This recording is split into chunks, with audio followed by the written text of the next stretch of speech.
എല്ലാവർക്കും നമസ്തേ.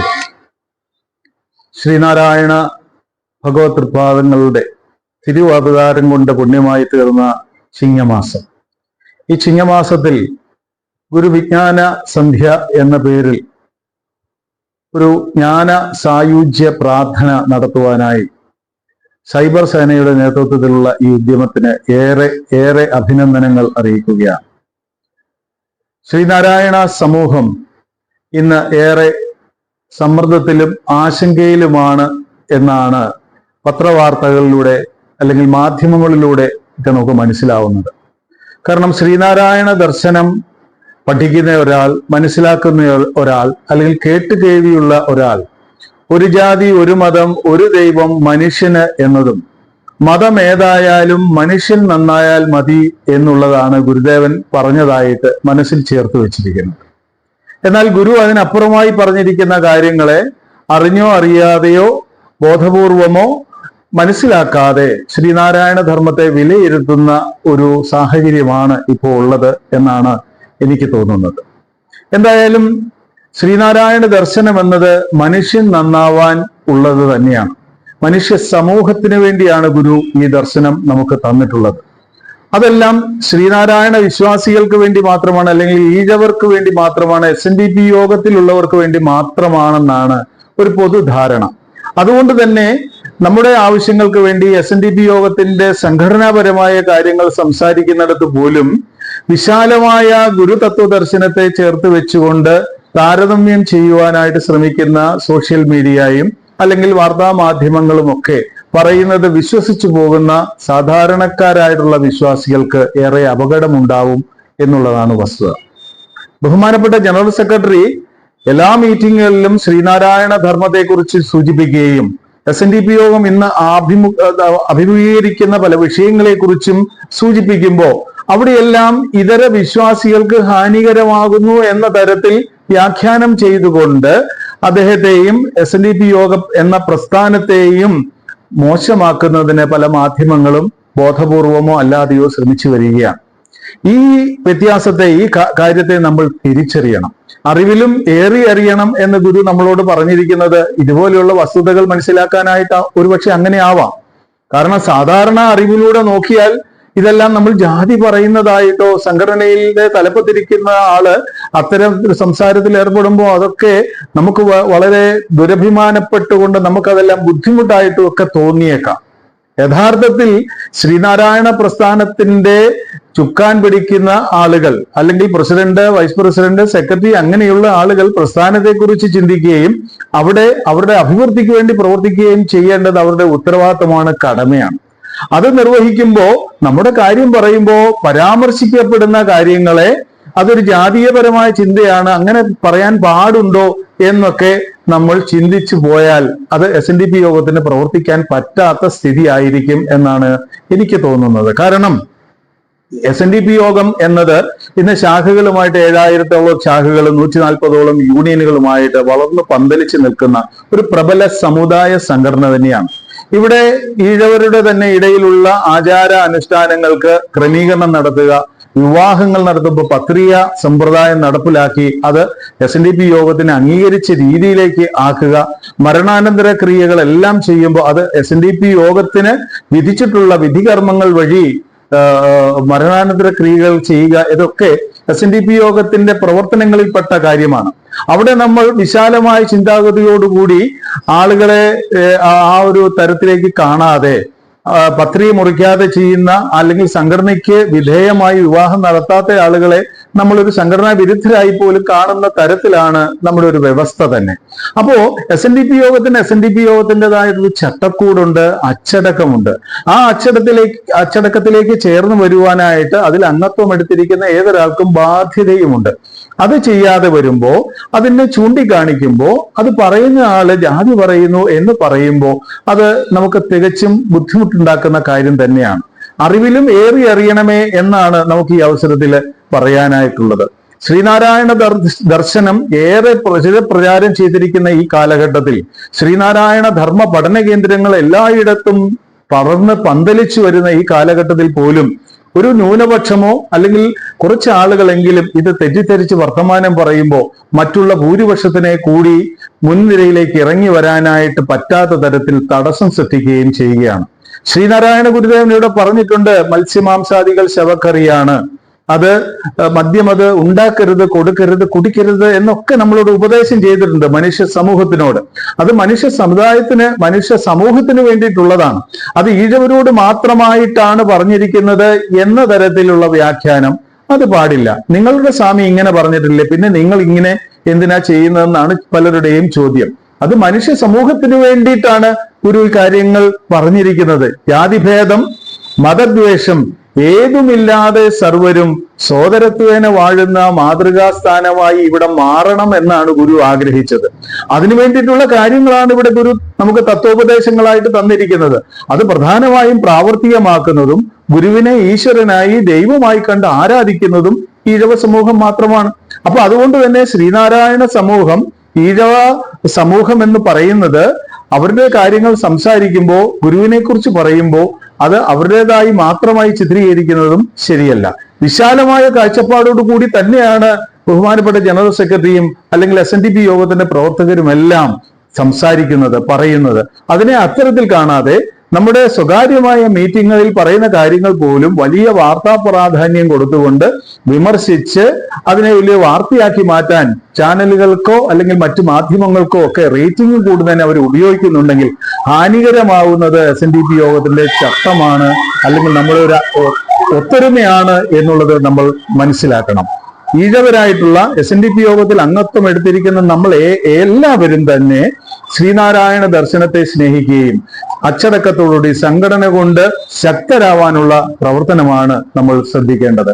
ആരെങ്കിലും ഒരാൾ എന്തെങ്കിലും പറയുന്നത് കേട്ടിട്ട് SNDP യോഗത്തിന് വേണ്ടിയിട്ട് ജീവൻ ത്യജിച്ചിട്ടുള്ള മറ്റ് വിശ്വസ്തരായിട്ടുള്ള നമ്മുടെ മഹാത്മാക്കളെ മറന്നുകൊണ്ട് ഒരു പ്രവർത്തനവും നമുക്ക് ചെയ്യാൻ പാടില്ല. കാരണം സംഘടനാ സെക്രട്ടറി ആയിരുന്ന TK മാധവനെ കുറിച്ച് നമ്മൾ പഠിച്ചിട്ടുണ്ട്, സഹോദരൻ അയ്യപ്പനെ കുറിച്ച് നമ്മൾ പഠിച്ചിട്ടുണ്ട്, ഡോക്ടർ പൽപുവിനെ കുറിച്ചൊക്കെ നമ്മൾ പഠിക്കുമ്പോൾ അവർ സംഘടനയ്ക്ക് വേണ്ടി ചെയ്തിരിക്കുന്ന ത്യാഗപൂർവമായ പ്രവർത്തനങ്ങൾ അത് ഗുരുവിന്റെ നിർദ്ദേശപ്രകാരം, ഗുരുവിന്റെ ആ ദർശനം അനുസരിച്ചാണ് അവർ ചെയ്തിട്ടുള്ളത്. അത് ഈഴവരുടെ വളർച്ചയ്ക്ക് വേണ്ടി ചെയ്തിട്ടുള്ളതാണ്. TK മാധവനിവിടെ SNDP യോഗത്തിന്റെ ശാഖകൾ രൂപീകരിക്കുന്നതിന് ഏറെ പ്രവർത്തിച്ചിട്ടുള്ള ഒരു മഹാത്മാവാണ്. കോട്ടയത്ത് ശ്രീ നാഗമ്പടം ക്ഷേത്രത്തിന്റെ തേന്മാവിൻ ചുവട്ടിൽ വെച്ചാണ് 108 ശാഖകൾക്ക് ഭഗവാൻ സർട്ടിഫിക്കറ്റ് കൊടുക്കുന്നത്. ആ സർട്ടിഫിക്കറ്റ് കൊടുക്കുന്നത് ഈഴവരായിട്ടുള്ള ആളുകളെ മാത്രം ചേർത്ത് വെച്ചുകൊണ്ടുള്ള സംഘടനയ്ക്കാണ് അവിടെ സർട്ടിഫിക്കറ്റ് കൊടുത്തത്. അവിടെ വിശാലമായി ചിന്തയോടുകൂടി പല ആളുകളും അംഗത്വം എടുത്തിരുന്നെങ്കിലും അവരാരും ഈ ശാഖകളിൽ ചേർന്ന് പ്രവർത്തിക്കുവാനായിട്ട് തയ്യാറായിരുന്നില്ല എന്ന സത്യം നമ്മൾ മനസ്സിലാക്കണം. അപ്പൊ ഇതൊരു ജാതി അല്ലെങ്കിൽ ഇന്നത്തെ സമുദായത്തിന്റെ പ്രവർത്തനം തന്നെയാണ് SNDP യോഗം നിർവഹിച്ചു പോരുന്നത്. അപ്പൊ അവിടെ സ്വകാര്യമായ വിഷയങ്ങൾ, അഭിവൃദ്ധിക്ക് വേണ്ടിയുള്ള കാര്യങ്ങൾ ചർച്ച ചെയ്യുമ്പോൾ അത് പല കാര്യങ്ങളും പരാമർശിക്കുമ്പോൾ ആർക്കും ഉപദ്രവം വരുത്താതെ അവനവൻ ആത്മസുഖത്തിനാചരിക്കുന്നവ അവരന്നുകൂടി സുഖമായി വരണം എന്ന് ചിന്തിച്ച് പ്രവർത്തിക്കുന്ന ഒരു സമൂഹമാണ് ഈഴവ സമൂഹം, SNDP യോഗം. ഇവിടെ ഏത് പ്രാർത്ഥനകൾ, മരണ വീട്ടിലായെങ്കിലും എവിടെയാണെങ്കിലും നമ്മുടെ ഒരു അംഗം മരിച്ചാൽ അവിടെ ക്രൈസ്തവരായിട്ടുള്ള പുരോഹിതന്മാർ വന്ന് പ്രാർത്ഥന നടത്താറുണ്ട്, ഇസ്ലാം വിശ്വാസികളായിട്ടുള്ള ആളുകൾ വന്ന് അവിടെ പ്രാർത്ഥന നടത്താറുണ്ട്. അതൊന്നും നമ്മൾ പാടില്ല എന്ന് പറഞ്ഞിട്ടില്ല. എന്നാൽ നേരെ തിരിച്ച് മറ്റൊരു വിഭാഗത്തിലുള്ള ഒരു സഹോദരനോ അല്ലെ സഹോദരിയോ ഒരു മരണം സംഭവിച്ചാൽ അവിടെ ഈഴവ വിഭാഗത്തിലുള്ള ഒരാൾ പോലും അവിടെ ചെന്ന് ഒരു പ്രാർത്ഥന നടത്തി നിർബന്ധിക്കാറില്ല. ദൈവദശകം എന്ന് ഭഗവാൻ തന്നിരിക്കുന്ന ആ മന്ത്രം അത് മതസ്ഥർക്കും പ്രാർത്ഥിക്കാൻ പാകത്തിലാണ് എഴുതി വെച്ചതെന്നും ഇത് ദേശീയ പ്രാർത്ഥനയാക്കണമെന്നും ഒക്കെ പലരും ഇവിടെ പറയുന്നുണ്ട്. പ്രസംഗത്തില് പല വിശ്വാസികളായിട്ടുള്ള ആളുകളും പറയാറുണ്ട്. പക്ഷേ അതിന്നും പ്രാവർത്തികമായിട്ടില്ല. അതെല്ലാം ശ്രീനാരായണ ഗുരുദേവൻ എഴുതിയതായതുകൊണ്ട് ഒരു മൂലയ്ക്ക് മാറ്റി വെച്ചിരിക്കുകയാണ്. SNDP യോഗത്തിന്റെ പ്രവർത്തകർ എല്ലാവരും തന്നെ ദൈവദശകം പ്രാർത്ഥിച്ച് മാത്രമേ ഏതൊരു സത്കർമ്മത്തിനും തുടക്കം കുറിക്കുകയുള്ളൂ. ഭഗവാൻ തന്നിരിക്കുന്ന ഹോമമന്ത്രത്തിന് തത്തുല്യമായിട്ട് കുമാരനാശാൻ നമുക്ക് തന്നിരിക്കുന്ന ദീപാർപ്പണം എന്ന പ്രാർത്ഥന ചേർത്ത് വെച്ചുകൊണ്ടാണ് നമ്മൾ നിലവിളക്ക് തെളിക്കുന്നത്. തുടർന്ന് ഗുരുസ്തവവും ഗുരുഷക്കവും ദൈവദശകവും ചൊല്ലാതെ നമ്മൾ പ്രാഥമിക പ്രാർത്ഥനകൾ നമ്മൾ പൂർത്തിയാക്കാറില്ല. ഏതൊരു വിഭാഗത്തിലുള്ള ആളുകൾക്കും ചൊല്ലാൻ പാകത്തിലുള്ള പ്രാർത്ഥനകൾ ഏതൊക്കെ വിഭാഗത്തിൽ എടുക്കുന്നുണ്ട്. എന്നാൽ ഇതര വിഭാഗത്തിലുള്ള ആളുകൾ, ക്രൈസ്തവരായാലും ഇസ്ലാം വിശ്വാസികളായാലും ഏത് വിശ്വാസത്തിലുള്ള ആളുകളാണെങ്കിലും അവർ വന്ന് പ്രാർത്ഥിച്ചാൽ വളരെ സന്തോഷത്തോടു കൂടി നമ്മൾ സ്വീകരിക്കുകയാണ് ചെയ്യുന്നത്. ഏറ്റവും വളരെ സ്നേഹത്തോടെ സൗഹാർദ്ദത്തോടെ പെരുമാറാനായിട്ടും ജീവിക്കാനായിട്ടും ആഗ്രഹിക്കുന്ന ഒരു വിഭാഗം തന്നെയാണ് ശ്രീനാരായണ സമൂഹം. ആരോടും വിദ്വേഷമില്ലാതെ ആരോടും പകയില്ലാതെ ജീവിക്കണമെന്ന് ആഗ്രഹിക്കുന്ന ഒരു സമൂഹമാണ് ഈഴവ സമൂഹം. യാതൊരു സംശയമില്ല ഇക്കാര്യത്തിൽ. എന്നാൽ സ്വകാര്യമായ താല്പര്യങ്ങളെ മാത്രം മുന്നിൽ നിർത്തിക്കൊണ്ട് അവരുടെ വികാസത്തിനും മറ്റു കാര്യത്തിനും വേണ്ടി ചർച്ച ചെയ്യുകയും അത് നടപ്പിലാക്കാനായിട്ട് സർക്കാരിലും ഔദ്യോഗിക തലങ്ങളിലുമൊക്കെ സമ്മർദ്ദം ചെലുത്തുന്ന ആളുകൾ വിശാല ചിന്തയോടുകൂടി സംസാരിക്കുന്നത് കാണുമ്പോൾ ഉള്ളിൽ നമുക്ക് ചിരിയാണ് വരുന്നത്. പേരില് ഒക്കെ ഒരു ജാതീയമായ പേരുകളും വളരെ വിശാലമായിട്ടുള്ള രീതിയിലാണ് ഞങ്ങളുടെ പ്രവർത്തനമെന്ന് പറയുന്ന രാഷ്ട്രീയ സംഘടനകളുള്ള ഒരു നാടാണ് നമ്മുടെ കേരളം. അപ്പോൾ ഇവിടെ SNDP യോഗത്തിന് വേണ്ടി പ്രവർത്തിക്കാൻ, SNDP യോഗത്തിന് വേണ്ടിയിട്ട് സംസാരിക്കാനുള്ള ഉത്തരവാദിത്തപ്പെട്ട ആളുകൾ സംസാരിക്കുമ്പോൾ ഈ പുണ്യമായ ചിങ്ങമാസത്തിലെങ്കിലും നമ്മൾ തിരിച്ചറിഞ്ഞ് സംഘടനയിലേക്ക് ചേർന്ന് വരുവാനായിട്ട് നമ്മൾ ശ്രദ്ധിക്കണം. ഇതിന് അത്യാവശ്യമായി വേണ്ടത് പഠന കേന്ദ്രങ്ങൾ തന്നെയാണ്. SNDP യോഗത്തിന്റെ ശാഖകളിൽ പ്രാഥമികമായി ശ്രീനാരായണ ധർമ്മ പഠന കേന്ദ്രങ്ങൾ ഉണ്ടാവണം. അവിടെ പഠിച്ചിറങ്ങി വരുന്ന ആളുകൾക്ക് സംഘടനയോട് പ്രതിബദ്ധതയും ആഭിമുഖ്യവും കൂടുതലായി ഉണ്ടാവും. യാതൊരു സംശയമില്ലാത്ത കാര്യമാണ്. കോട്ടയം SNDP യൂണിയനിൽ കഴിഞ്ഞ 23 വർഷക്കാലമായിട്ട് ശ്രീനാരായണ ധർമ്മ പഠന കേന്ദ്രം പ്രവർത്തിക്കുന്നുണ്ട്. അനേകായിരം കുടുംബങ്ങളിൽ ശാന്തിയും സമാധാനവും എത്തിക്കുവാനും അവിടെ നിന്നുള്ള ഭക്തജനങ്ങളെ ഗുരുധർമ്മ പ്രചാരകരായി മാറ്റുന്നതിനും അവരുടെ ജീവിതത്തില് വ്യക്തിപരമായി ശുചിത്വത്തോടുകൂടി ഗുരു തന്നിരിക്കുന്ന ഉപദേശങ്ങളെ ശിരസാവഹിച്ചുകൊണ്ട് അവർക്ക് പ്രവർത്തിക്കുന്നതിനൊക്കെയുള്ള ഒരു മൂല്യബോധമുള്ള ഒരു പഠനം കൊടുക്കുവാനായിട്ട് ശ്രീനാരായണ ധർമ്മ പഠന കേന്ദ്രത്തിന് സാധിക്കുന്നുണ്ട്. അച്ചടക്കത്തോടുകൂടി കൃത്യമായിട്ട് നടക്കുന്ന ഒരു പഠന കേന്ദ്രമാണ്. പലപ്പോഴും ഈഴവ സമുദായത്തിന് പറ്റുന്ന ഒരു അപചയം എന്നത് കൃത്യതയില്ലായ്മ അല്ലെങ്കിൽ ഉപദേശം സ്വീകരിക്കാനുള്ള മനസ്സിന്റെ ഒരു മടി, ഇതൊക്കെയാണ്. അത് മാറ്റിയാൽ ഈഴവ സമൂഹത്തിന് ഏറെ വികസിക്കുവാനായിട്ട് കഴിയും എന്നുള്ളതാണ് എന്റെ പഠനത്തിലൂടെ എനിക്ക് മനസ്സിലാവുന്നത്. ശ്രീനാരായണ ധർമ്മ പഠന കേന്ദ്രത്തിലൂടെ അച്ചടക്കം എന്താണെന്നും സമയത്തിന്റെ കൃത്യത പാലിക്കുന്നതിലൂടെ ഉണ്ടാവുന്ന നേട്ടം എന്താണെന്നും മനസ്സിലായാൽ തീർച്ചയായിട്ടും ആ വ്യക്തിയെ നമുക്ക് നല്ലപോലെ മോഡിഫൈ ചെയ്ത് ട്രാൻസ്ഫോർമേഷൻ നടത്താനായിട്ട് നമുക്ക് പറ്റും. പലയിടങ്ങളിൽ ഇതൊന്നും ഇല്ലാതെ പെട്ടെന്ന് ഒരു പ്രീ മാരേജ് കൗൺസിലിംഗ് കൊടുക്കുന്നു, വിവാഹം കഴിക്കാൻ വേണ്ടി വരുന്നു.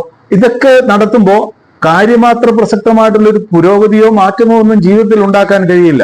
ഒരു കുഞ്ഞ് ജനിച്ചു വരുമ്പം തന്നെ അവൻ എങ്ങനെ ആയിരിക്കണം, എങ്ങനെയാണ് അവന്റെ ജീവിതം എങ്ങനെ ആയിരിക്കണം എന്ന് ഗുരു ധർമ്മത്തിൽ നമുക്ക് പറഞ്ഞു തരുന്നുണ്ട്.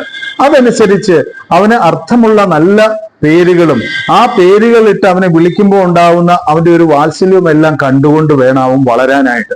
അവൻ വളർന്നു വരുമ്പോൾ അവനിലേക്ക് നല്ല മെസ്സേജുകൾ, നല്ല തത്വദർശനങ്ങളെ ചേർത്ത് വെക്കുവാനായിട്ട് മാതാപിതാക്കൾ ശ്രദ്ധിക്കണം. ഇന്ന് മാതാവിനും പിതാവിനും ജോലി തിരക്കുകൊണ്ട് ആർക്കും സമയമില്ല. കുഞ്ഞുങ്ങളെ നോക്കാനായിട്ട് സമയമില്ല, അല്ലെങ്കിൽ ജോലി സ്ഥലത്തായിരിക്കും, കുഞ്ഞുങ്ങൾ വേറൊരിടത്തായിരിക്കും. ഇങ്ങനെ വരുമ്പോൾ വലിയൊരു വിടവ് അവിടെ രൂപപ്പെടുകയും അങ്ങനെ കുഞ്ഞുങ്ങൾക്ക് ഇഷ്ടം പോലെ പൈസ കൈവശം വരികയും അവർക്ക് മോശമായ വഴിയിലേക്ക് പോകുന്നുള്ള ഒരു ടെൻഡൻസി ഉണ്ടാവുകയും ചെയ്യും. ഇനി അഥവാ മാതാപിതാക്കളോടൊപ്പമാണ് ജീവിക്കുന്നതെങ്കിൽ പോലും കുഞ്ഞുങ്ങൾക്ക് വേണ്ടത്ര ഗൈഡൻസ് കൊടുക്കാനായിട്ട് മാതാപിതാക്കൾക്ക് കഴിഞ്ഞു എന്ന് വരില്ല. ഇപ്പൊ നമ്മുടെ അക്കാഡമിക് ആയിട്ടുള്ള വിദ്യാഭ്യാസം സ്കൂളുകളിൽ നല്ല വിദ്യാഭ്യാസം തന്നെ കൊടുക്കുന്നുണ്ട്. ഫുൾ A+ കിട്ടുന്ന കുട്ടികളാണ് ഇന്ന് ഏറെ. പണ്ടൊക്കെ ഫസ്റ്റ് ക്ലാസ് എന്ന് പറയുന്നത് നാമമാത്രമായിട്ടുള്ള ഒരു വിജയമായിരുന്നെങ്കിൽ ഇന്ന് ഫുൾ A+ കിട്ടുന്ന ആളുകളുടെ എണ്ണം വളരെ വളരെ കൂടിയതാണ്. കാരണം അവിടെ അധ്യാപകർ നല്ല ട്രെയിനിങ് കൊടുക്കുന്നുണ്ട്. അവരെ ഞാൻ ഈ അവസരത്തിൽ അഭിനന്ദിക്കുകയാണ്. നല്ല ട്രെയിനിങ് കൊടുക്കുന്നു. അവിടെ ആ ട്രെയിനിങ് കൊടുത്ത് വിദ്യാഭ്യാസത്തിലൂടെ സബ്ജക്ട് വൈസ് ആയിട്ടുള്ള വിജയം എന്നുള്ളതല്ലാതെ അപ്പുറമായിട്ട് ഒരു വ്യക്തി എങ്ങനെ ആയിരിക്കണം, ഒരു നമ്മുടെ പെരുമാറ്റ മര്യാദകൾ എങ്ങനെയായിരിക്കണം എന്നുള്ളതിനെ കുറിച്ചുള്ള ഒരു പാഠം നമുക്ക് കൊടുക്കാൻ കഴിയുന്നില്ല. നമ്മുടെ ഒരു വിദ്യാഭ്യാസ സമ്പ്രദായത്തിന്റെ ഒരു കുറവായിരിക്കാം. എന്തായാലും അത് പരിഹരിക്കാനായിട്ട് എല്ലാ വിശ്വാസത്തിലുമുള്ള എല്ലാ വിശ്വാസികളായിട്ടുള്ള ആളുകളും ഇവിടെ പഠന കേന്ദ്രങ്ങൾ നടത്തുന്നുണ്ട്. ക്രൈസ്തവർ സൺഡേ സ്കൂൾ എന്നുള്ള പേരിൽ തന്നെ ക്ലാസ് നടത്തുന്നില്ലേ?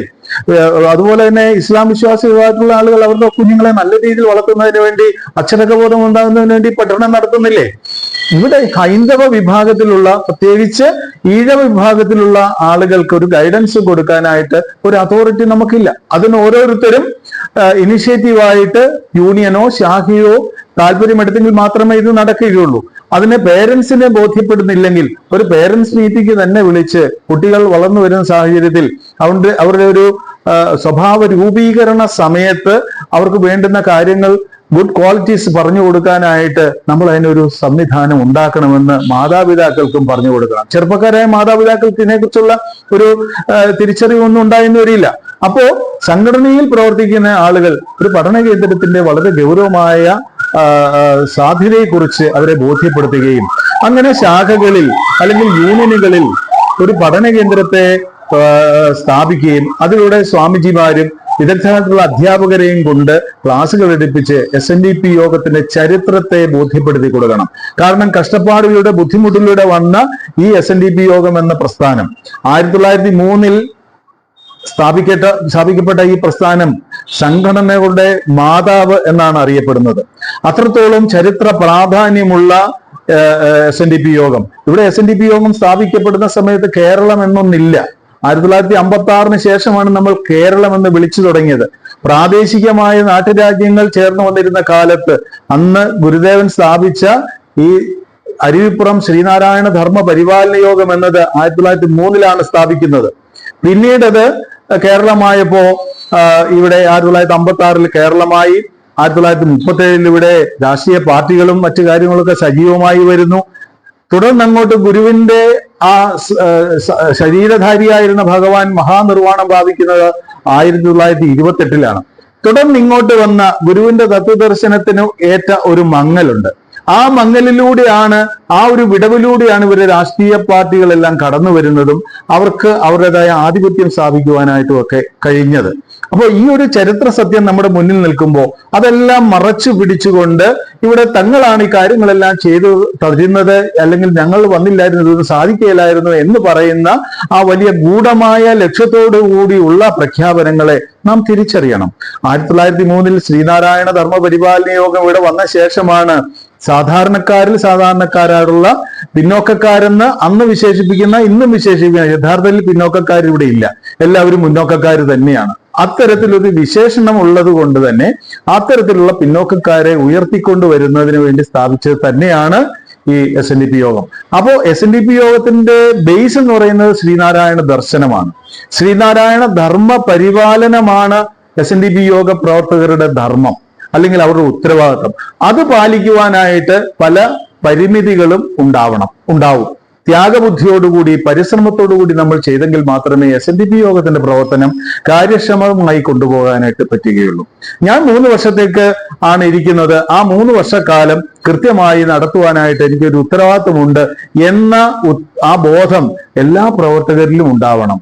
സ്ഥിരമായി ആരും നിർബന്ധിക്കുന്നില്ല ഓരോരുത്തരുടെയും കസേരയിലിരിക്കാൻ. ഇത് ഗുരു നിയോഗിക്കുന്നുണ്ടെങ്കിൽ തുടർച്ചയായിട്ട് നമുക്ക് അവിടെ സ്ഥാനങ്ങളിൽ വന്നിരിക്കാം, പ്രവർത്തിക്കാം. പക്ഷെ ഒരാളുടെ ചിന്തകളുടെ പ്രവർത്തനത്തിന്റെ ഒരു ആരോഗ്യ പരിധി എന്ന് പറയുന്നത് 3 വർഷമായതുകൊണ്ട് തന്നെയാണ് SNDP യോഗത്തിന്റെ വളരെ ബുദ്ധിമാന്മാരായിട്ടുള്ള ആചാര്യന്മാർ 3 വർഷമായിട്ട് ഒരു ടേം നിശ്ചയിച്ചത്. കാരണം നമുക്കറിയാം, ഒരു പീരീഡ്, ഒരു ക്ലാസ്സിലെ പീരീഡിന്റെ സമയം എന്ന് പറയുന്നത് 45 മിനിറ്റ് ആണ്. ഒരു വിഷയം പഠിക്കുന്നതിന് 45 മിനിറ്റ് ആണ് ഇവിടെ സർക്കാർ നമ്മളോട് പറഞ്ഞിരിക്കുന്നത്. കാരണം 45 മിനിറ്റ് കഴിഞ്ഞാൽ ഈ കുഞ്ഞിന് ഒരു വിഷയം കേൾക്കുന്നതിനുള്ള ആ ഒരു അലസത വീണ്ടും അവിടെ ഉണ്ടാവും. പൂർണ്ണമായ തോതിൽ പറയുന്ന കാര്യങ്ങളെ മനസ്സിലാക്കാൻ പറ്റാതെ വരും. അതുകൊണ്ടാണ് 45 മിനിറ്റ് എന്ന രീതിയിൽ നിഷ്കർഷിച്ചിരിക്കുന്നത്. അപ്പോ അടുത്ത വിഷയം അതിനുശേഷം വരുമ്പോൾ അവനെ കൂടുതൽ ഉത്സാഹത്തോടെ അവന് കേൾക്കാൻ പറ്റും. ഇടയ്ക്ക് ഒരു ഇന്റർവ്യൂ കൊടുക്കുക, അവനൊന്ന് റിഫ്രഷ് ചെയ്യും. എന്നതുപോലെ 3 വർഷക്കാലം SNDP യോഗത്തിന്റെ പ്രവർത്തനങ്ങളിൽ ഇരുന്നാ മതി ഒരാള് എന്ന് പറയാതെ പറയുകയാണ് നിയമം. അപ്പൊ അവനെ കൊണ്ട് റിഫ്രഷ് ചെയ്യാനായിട്ട് ഒരു ഇന്റർവ്യൂ കൊടുത്താൽ അടുത്ത ഭാരവാഹികൾ വരുമ്പോൾ ഭംഗിയായിട്ട് കൊണ്ടുപോകും. പലർക്കും ഇത്തരത്തിലുള്ള സ്ഥാനങ്ങൾ വേണം. അതുകൊണ്ട് തന്നെ അവിടെ അതിനുള്ള ചില പദ്ധതികൾ ആവിഷ്കരിച്ചുകൊണ്ട് വികസനങ്ങളെ തടയാനായിട്ട് ഒക്കെ ഇടയാക്കുന്ന രീതിയാണുള്ളത്. അതെല്ലാം നമ്മൾ മാറ്റണം. ഇത് ശ്രീനാരായണ ധർമ്മ പരിപാലന യോഗമാണ്. ഞാൻ മാത്രമല്ല, എനിക്ക് പിന്നാലെയും ആളുകളുണ്ട്. അവരെ എല്ലാം ചേർത്ത് നിർത്തിക്കൊണ്ട് വേണം ഞാൻ പോകാൻ. പിന്നെ ദീർഘമായ കാലയളവിൽ ഓരോരുത്തർ ഇരിക്കുന്നത് ഗുരുവിന്റെ അനുഗ്രഹം കൊണ്ട് തന്നെയാണ്. കുമാരനാശാൻ 16 വർഷം ജനറൽ സെക്രട്ടറി സ്ഥാനത്ത് ഇരുന്നു എന്ന് പറഞ്ഞാൽ എങ്ങനെയായിരിക്കണം ജനറൽ സെക്രട്ടറി എന്നും എങ്ങനെയാണ് ഒരു സംഘടന കൊണ്ടുപോകേണ്ടതെന്നും നമ്മളെ കാണിച്ചു തരികയായിരുന്നു ആ വർഷങ്ങളിലെല്ലാം കുമാരനാശാൻ ചെയ്തത്. കാരണം കുമാരനാശാൻ ഇവിടെ ഒരു സംഘടനാ പരിചയമില്ലായിരുന്ന ഒരു കാലത്ത്, സംഘടന എന്താണെന്ന് അറിയാൻ പാടില്ലായിരുന്ന കാലത്താണ് ഇവിടെ ശ്രീനാരായണ ധർമ്മപരിപാലന യോഗം സ്ഥാപിക്കപ്പെടുന്നത്.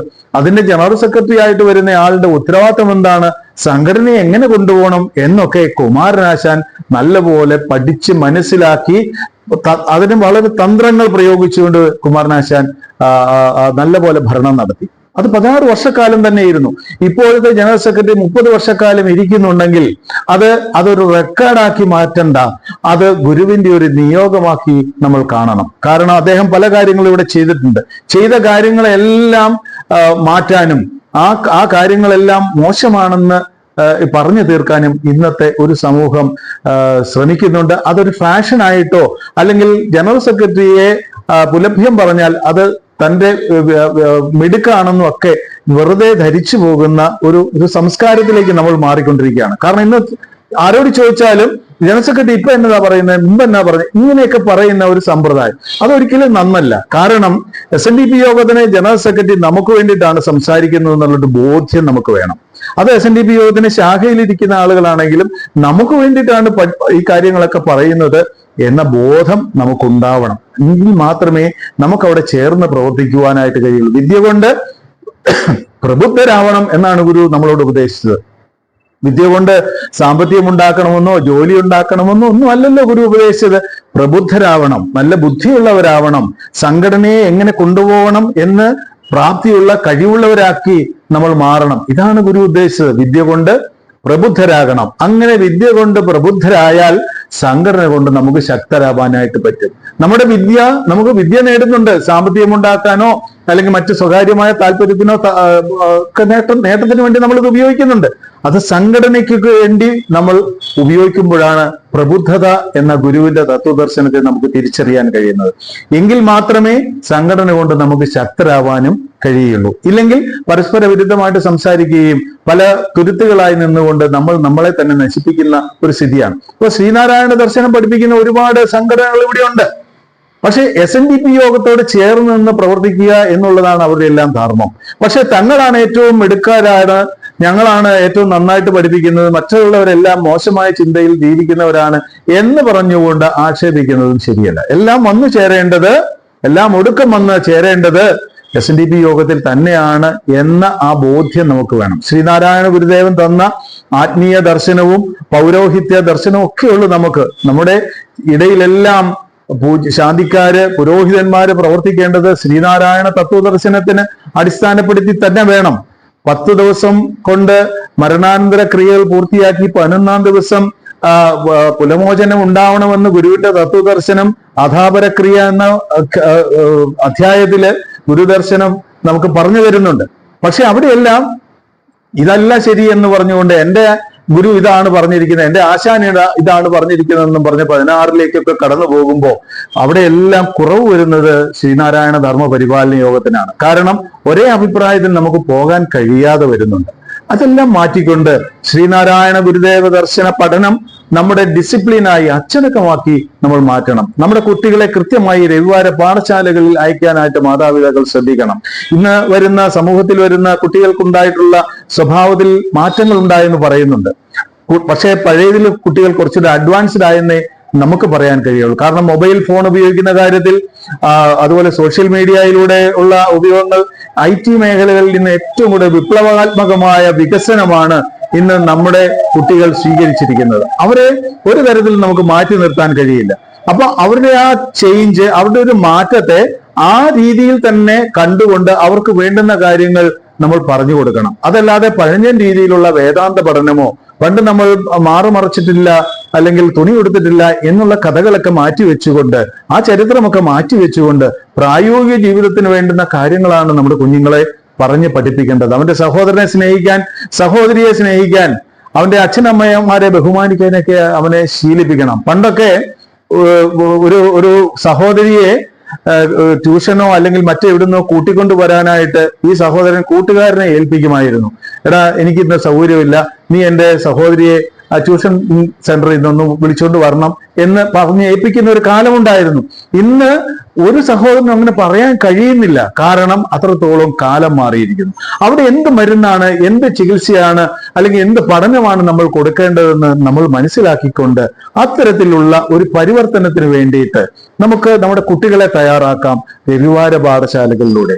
രവിവാര പാഠശാലകളിൽ പഠിക്കാനും പഠിപ്പിക്കാനും ഇന്ന് ഒരുപാട് ആളുകൾ ഉണ്ടെങ്കിലും അവസരങ്ങൾ നമുക്കില്ല, അതിനുള്ള സജ്ജീകരണങ്ങളില്ല. രവിവാര പാഠശാല നടത്തുന്ന പല ശാഖകളിലും അതിനുള്ള ഒരു ഫണ്ട് നീക്കി വെക്കുന്നുണ്ട്. ഇവിടെ സാമ്പത്തികമില്ല. വികസനങ്ങൾ ഒരുപാട് നടക്കുന്നുണ്ട്, ബിൽഡിംഗ് പണിയുന്നുണ്ട്, അമ്പലങ്ങൾ പണിയുന്നുണ്ട്, വിഗ്രഹങ്ങളൊക്കെ അവിടെ സ്ഥാപിക്കുമ്പോഴും ശ്രീനാരായണ ധർമ്മപരിപാലന യോഗത്തിന്റെ ധർമ്മപരിപാലനം എന്ന അടിസ്ഥാന യോഗ്യതയ്ക്ക് വേണ്ടി പണം ചെലവഴിക്കാനായിട്ട് പല ശാഖകൾക്കും മനസ്സ് തുറക്കാൻ കഴിയുന്നില്ല. അവിടെയാണ് നമ്മുടെ വലിയൊരു അപജയം എന്നത്. ശ്രീനാരായണ ധർമ്മ പ്രചരണത്തിന് വേണ്ടിയിട്ട് ഒരു വർഷം ഇത്ര രൂപ നീക്കി വെച്ചുകൊണ്ട് ജെനുവിനായിട്ടുള്ള ആളുകളെ കൊണ്ട് യൂണിയനുമായി ബന്ധപ്പെട്ടുകൊണ്ട് ഉത്തരവാദിത്തപ്പെട്ട ധർമ്മപ്രചാരകരെ അധ്യാപകരാക്കി വെച്ചുകൊണ്ട് അവിടെ ക്ലാസ്സുകൾ എടുക്കണം. അവിടെ ക്ലാസ്സുകൾ എടുക്കുമ്പോൾ അവിടെയുള്ള ആളുകൾ മുതിർന്നവർ വന്നിരിക്കട്ടെ, താല്പര്യമുള്ള ഇതര വിശ്വാസികൾ വന്നിരിക്കട്ടെ, അവരെ എല്ലാം കേൾക്കട്ടെ ശ്രീനാരായണ ദർശനത്തെ. നമ്മൾ യേശുദേവനെ കണ്ടിട്ടില്ല, പക്ഷെ യേശുദേവനെ നമ്മൾ കാണുന്നത് ക്രൈസ്തവരുടെ ജീവിത സംസ്കാരത്തിലൂടെയാണ്. ഇസ്ലാം മുഹമ്മദ് നബിയെ നമ്മൾ കണ്ടിട്ടില്ല. മുഹമ്മദ് നബിയെ നമ്മൾ മനസ്സിലാക്കുന്നത് ഇസ്ലാം വിശ്വാസികളുടെ അച്ചടക്കവും ഒത്തൊരുമയും കണ്ടിട്ടാണ്. ഇവിടെ ശ്രീനാരായണ ഗുരുദേവനെ പരിചയപ്പെടുത്തി കൊടുക്കുവാനായിട്ട് നമ്മുടെ ജീവിതം ഇവിടെയുണ്ട്. അതൊരു ത്യാഗപൂർവമായ പരിശീലനത്തിലൂടെ പരിശ്രമത്തിലൂടെ നമ്മൾ ചെയ്യണം എന്നുള്ളതാണ് എൻ്റെ ഒരു പക്ഷം. കാരണം നമുക്ക് നമ്മുടെ ജീവിതം ഒന്നേ ഉള്ളൂ, അത് അടിച്ചു പൊളിച്ച് വേണമെന്നൊക്കെ പറയാനും ആളുകളുണ്ട്. അതെല്ലാം ശരി തന്നെ. അതെല്ലാം ഉൾക്കൊണ്ടുകൊണ്ട് തന്നെ നമ്മളൊരു മനുഷ്യനാണെന്നും എല്ലാ സമൂഹത്തോടും സമുദായങ്ങളോടും നമുക്ക് പ്രാധാന്യത്തോടു കൂടി ബന്ധപ്പെടണമെന്നും നമ്മുടെ കുഞ്ഞുങ്ങൾ നല്ല രീതിയിൽ വളരണമെന്നും ഒക്കെ നമുക്ക് ആഗ്രഹമുണ്ടെങ്കിൽ അത്തരത്തിലുള്ള ഒരു പഠന സമ്പ്രദായം ഇവിടെ ഉണ്ടായേ മതിയാവൂ. SNDP യോഗത്തിലേക്ക് ആളുകൾ ചേർന്ന് നിൽക്കുവാൻ ഭക്തി എന്ന ആ ഒരു വൈകാരികത കൊണ്ട് മാത്രമേ കഴിയുള്ളൂ. വിശാലമായ തത്വദർശനം പറഞ്ഞുകൊണ്ട് പ്രഖ്യാപനം നടത്തിയത് കൊണ്ട് ഒരിക്കലും അവിടേക്ക് ആളുകൾ വരുന്നില്ല. അവിടെ ഏതൊരാൾക്കും വന്നാൽ അവന്റെ ബുദ്ധിമുട്ടിന് പ്രയാസത്തിന് ഒരു ആശ്വാസം ഉണ്ടാവും. അവനൊരു ഗൈഡൻസ് കൊടുക്കാൻ, അവനൊരു ഉപദേശം കൊടുക്കാനായിട്ട് ഉത്തരവാദിത്തപ്പെട്ടവർ അവിടെ ഉണ്ടാവും. അവൻ ആശ്രയിക്കാൻ പറ്റുന്ന ഒരു സ്ഥലമാണ് SNDP യോഗം എന്ന ഒരു ബോധം അവനിലേക്ക് ഉണ്ടാവണം. സാമ്പത്തികപരമായ കാര്യങ്ങൾ കൈകാര്യം ചെയ്യുന്നതിലെ സുതാര്യത അത് SNDP യോഗത്തിന് ഉണ്ടാവണം. കൃത്യമായി പണവിനിമയം ചെയ്യുന്നിടത്ത് ആളുകൾ വിശ്വാസത്തോടു കൂടി പണം കൊടുക്കുകയും അവിടെ വികസനങ്ങൾ നടപ്പാക്കാനും കഴിയും. പലപ്പോഴും സമയാസമയങ്ങളിൽ വേണ്ടുന്ന ഈ കാര്യങ്ങൾ അല്പം പുറകോട്ട് പോകുന്നത് കൊണ്ട്, പിന്നോക്കം പോകുന്നതുകൊണ്ടൊക്കെയാണ് പലരും വൈമുഖ്യം കാണിക്കുന്നതെന്നും ബഹുമാനപ്പെട്ട പ്രവർത്തകർ മനസ്സിലാക്കണം. എല്ലായിടങ്ങളിലൊന്നുമില്ല, പല സ്ഥലങ്ങളിലും രവിവാര പാഠശാലകളും പഠന കേന്ദ്രങ്ങളും ഒക്കെ സജീവമായിട്ട് തന്നെ പ്രവർത്തിക്കുന്നുണ്ട്. പക്ഷേ ചിലയിടങ്ങളിലുള്ള ക്ഷീണം അത് വ്യാപകമായിട്ടുള്ള ഒരു പ്രചരണത്തിൽ പോവുകയും നമ്മളെ അത് മോശമായി ബാധിക്കുകയും ചെയ്യുന്നുണ്ട്.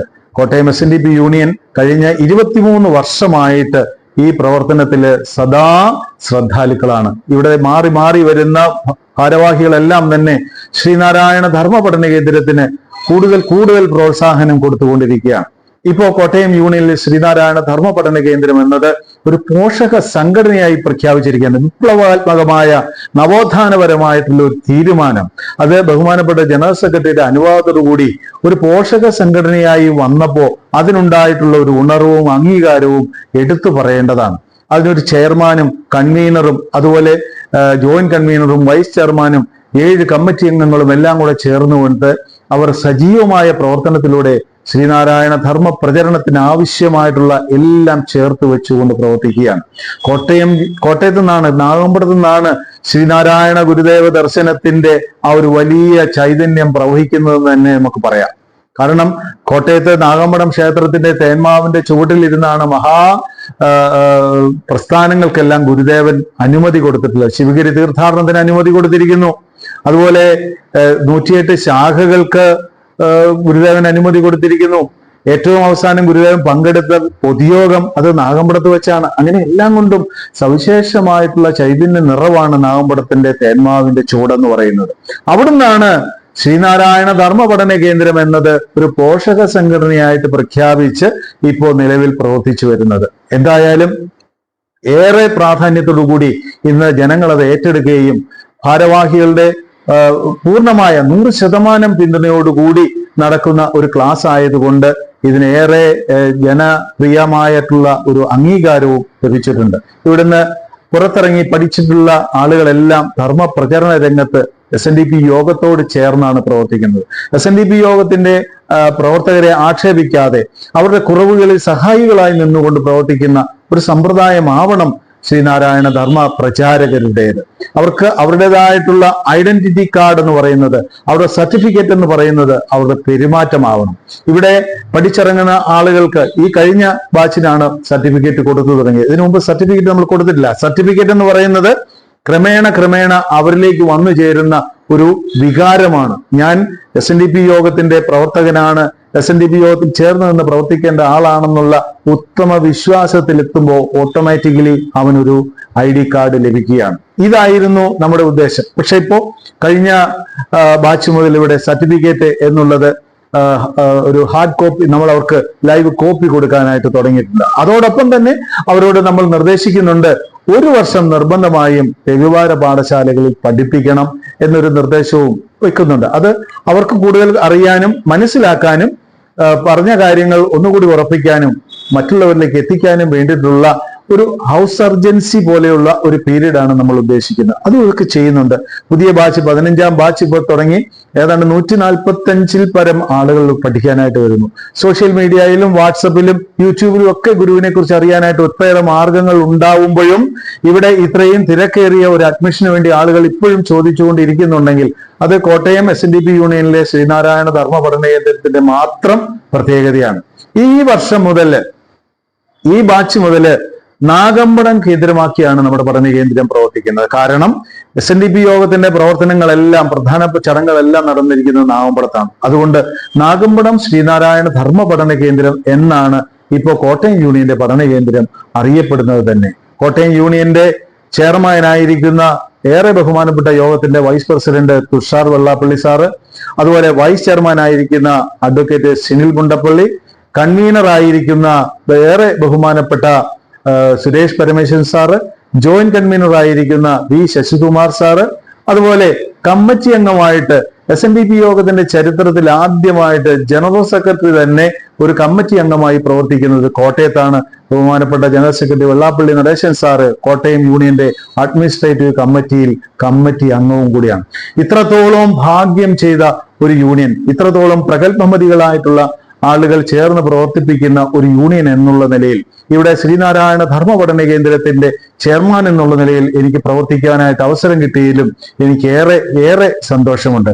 ഒരിക്കൽ കൂടി ഈ സൈബർ സേനയുടെ ഈ ഉദ്യമം ഏറെ ശ്ലാഘനീയമാണ് എന്ന് സൂചിപ്പിച്ചുകൊണ്ട് ഇതിന് അവസരം തന്ന കോട്ടയം യൂണിയന്റെ ഭാരവാഹികളോടും സൈബർ സേനയുടെ പ്രിയ സഹോദരന്മാരോടും ഏറെ നന്ദിയോടെ സ്മരിച്ചുകൊണ്ട് നിർത്തട്ടെ. നമസ്തേ.